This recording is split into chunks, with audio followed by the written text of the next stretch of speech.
প্রিয় ছাত্রছাত্রীরা, তোমরা জানো যে বিশ্বব্যাপী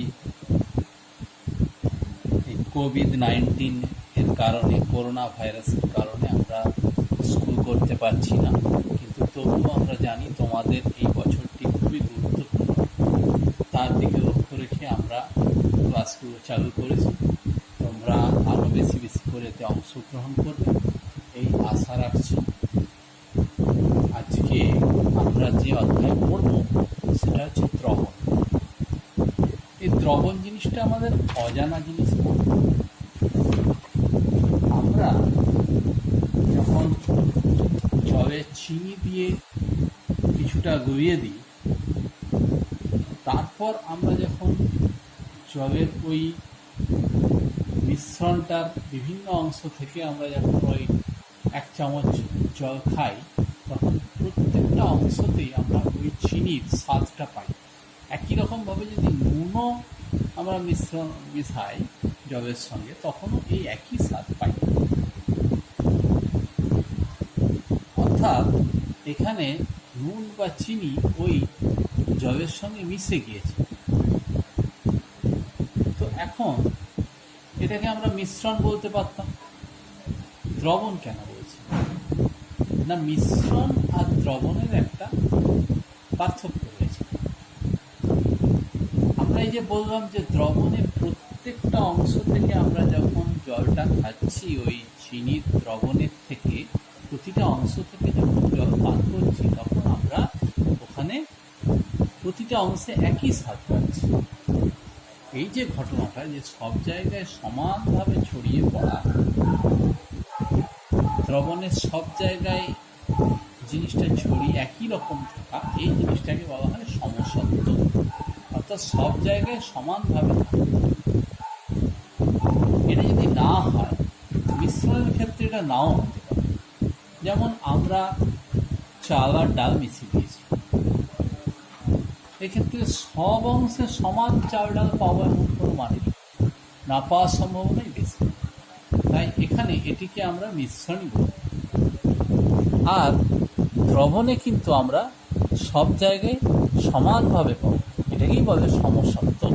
তাই আমি পার্থক্য লিখেছি, দেখো, মিশ্রণ ও দ্রবণের মধ্যে একটা পার্থক্য লিখেছি। সমসত্ব নাও হতে পারে এবং সমসত্ব হবেই। ঠিক আছে, এইবারে শুধু যদি মিশ্রণ সমসত্ব হয়েও যায়, আমি বলছি মনে করি যে চাল ডাল মেনে নিলাম যে সমসত্ব, মানে সব জায়গা থেকে তুলেই সমান পরিমাণ চাল এবং সমান পরিমাণ ডাল হচ্ছে, এটা মেনে নিলাম। তাহলেও আরও একটা ব্যাপার আছে যে দ্রবণের ক্ষেত্রে উপাদানগুলির আপেক্ষিক পরিমাণ একটি নির্দিষ্ট সীমা অবধি পরিবর্তন করা যায়। একটা নির্দিষ্ট সীমা আছে। যেমন মনে করো জলে চিনি দিচ্ছ, এক গ্লাস জলে 5 গ্রাম চিনি দিয়েছো, 2 চামচ চিনি দিয়েছো, 3 চামচ চিনি দিয়েছো, 4 চামচ চিনি দিয়েছো, তারপর ঘেটে দিচ্ছ, দ্রবীভূত হয়ে গেছে। কিন্তু একটা সময় দেখবে তারপরে আরেক চামচ চিনি দিবে, তখন আর সেটা দ্রবীভূত হচ্ছে না, ওটা নিচে পড়ে যাচ্ছে। অর্থাৎ ওই চিনির পরিমাণটা একটা নির্দিষ্ট সীমা অবধি বৃদ্ধি করা যাচ্ছে। মিশ্রণের ক্ষেত্রে কিন্তু তা নয়। চাল ডালের মিশ্রণ যত তুমি চাল বাড়িয়ে যেতে পারো, কোনো আপেক্ষিক সীমা নেই। তাই ওটাকে দ্রবণ বলা যাবে না, আর এটাকে দ্রবণ বলা যাবে। অর্থাৎ দ্রবণের সংজ্ঞা কী হবে? যে কোনো ভৌত অবস্থায় 2 বা ততোধিক পদার্থের ভৌতভাবে সমসত্ব মিশ্রণের উপাদানগুলির পারস্পরিক পরিমাণ একটি নির্দিষ্ট সীমা পর্যন্ত পরিবর্তন করা গেলে ওইরূপ মিশ্রণকে দ্রবণ বলা হয়। বুঝতে পেরেছ? এই দ্রবণ প্রধানত দুটি জিনিস নিয়ে হয়।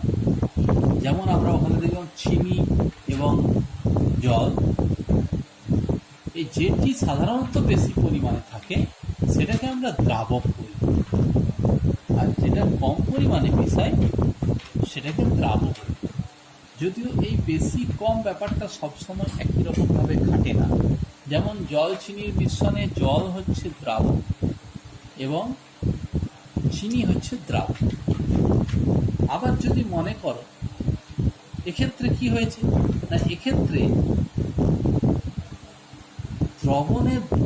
দ্রবণটা হচ্ছে একটা তরল এবং একটা কঠিন মিশ্রণ থেকে একটা দ্রবণ তৈরি করেছে, যে দ্রবণটা তরল। ঠিক আছে, তবে দ্রবণের যেটা দ্রবণের ভৌত প্রকৃতি, ভৌত অবস্থা, সেইটা যার হবে তাকে আমরা দ্রাবক।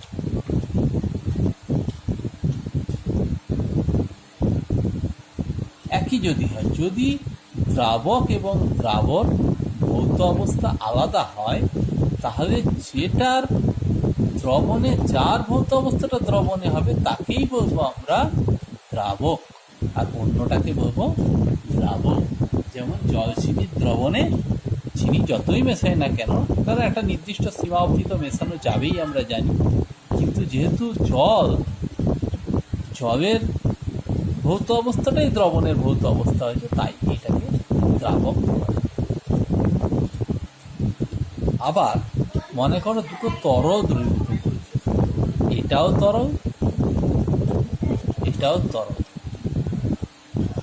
এটা একটা দ্রবণ, সেটাও হয়েছে তরল। যেমন উদাহরণ, অ্যালকোহল 10% দিয়েছি, জল 90% দিয়েছি, একটা মিশ্রণ হয়েছে। এখানে কোনটা, এটা হয়েছে মিশ্রণটা একটা তরল মিশ্রণ, এক্ষেত্রে কোনটা দ্রাবক কোনটা দ্রাবক না, যেহেতু এইটা বেশি আছে, এইটা হচ্ছে দ্রাবক, এইটা হচ্ছে দ্রাবক। আবার যদি উল্টোটা হতো যে অ্যালকোহল 80% আর জল 20%, তাহলে এইটাকে বলতাম আমরা দ্রাবক, এইটাকে বলা হচ্ছে দ্রাবক। এখন যে স্যানিটাইজার আমরা বাজারে কিনছি, কারণ আমরা এখন করোনার কারণে স্যানিটাইজার হাতে দিতে হচ্ছে, এই স্যানিটাইজারের ক্ষেত্রে এইরকম কম্বিনেশনটা থাকে, অ্যালকোহল 70%-এর বেশি থাকলে সেটাই স্যানিটাইজার হিসেবে ব্যবহার করা যায়। এবার সেখানে জল, এর সঙ্গে অন্যান্য কিছু অ্যালোভেরা, যেটা হাতকে নরম রাখতে সাহায্য করে, এটা থাকে, কিছু সুগন্ধি পদার্থ থাকে। ঠিক আছে, এইভাবে একটা মিশ্রণ করা হয়, মানে একটা দ্রবণ করা হয়, এটাও একটা দ্রবণ। আমরা যে স্যানিটাইজার এখন ব্যবহার করছি, এটাও একটা দ্রবণ তুমি বলতে পারো। তবে দ্রবণ দুটো জিনিস নিয়ে গঠিত, দ্রাবক এবং দ্রাবক। এখন তাহলে এই দ্রাবক এবং তরল বা কঠিন বা গ্যাসীয় তিনটে অবস্থায় কিন্তু হতে পারে। এমন নয় যে কেবলমাত্র দ্রবণ মানেই তরল, এমন নয়। তবে দ্রবণ, তরল, কঠিন, তরল ও গ্যাস, এই তিন জাতীয় পদার্থ নিয়েই আমরা করতে পারি দ্রবণ। সেই বিভিন্ন প্রকার দ্রবণের উদাহরণ আমরা পরে আরো আলোচনা করব। ধরতে পারো যে মেঘ দ্রবণ একটা, দুর্গ একটা দ্রবণ, তবে এই দ্রবণগুলোর প্রকৃতি আলাদা। ঠিক আছে, সেটা নিয়ে আমরা